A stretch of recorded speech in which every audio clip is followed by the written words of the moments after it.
আমাৰ গণতন্ত্ৰৰ আটাইতকৈ যিটো সৰ্বোৎকৃষ্ট মানে যিটো আমাৰ অধিকাৰ মৌলিক অধিকাৰ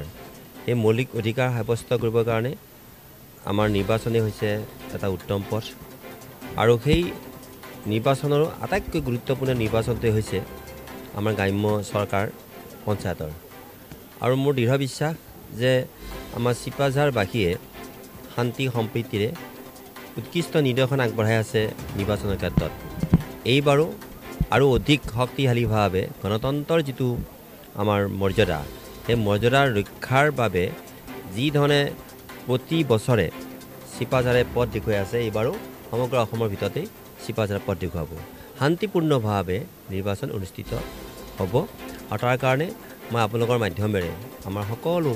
গণতান্ত্ৰিক ৰাইজক শান্তি সম্প্ৰীতি আৰু কোনো ধৰণৰ বৈষম্য নকৰাকৈ যাতে নিৰ্বাচন অংশগ্ৰহণ কৰে আৰু 100% যাতে ভোট গ্ৰহণ কৰাৰ বাবে যিসকল আহিছে আমাৰ যিটো যন্ত্ৰ সেই যন্ত্ৰটো হৈছে কি যে ভোট প্ৰদান কৰাৰ কাৰণে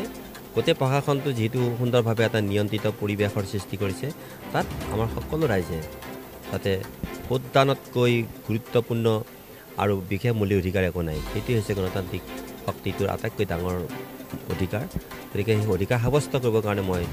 সভাকে অনুৰোধ জনাইছোঁ আৰু সভাকে মই আহ্বান জনাইছোঁ অমৃত প্ৰবাহ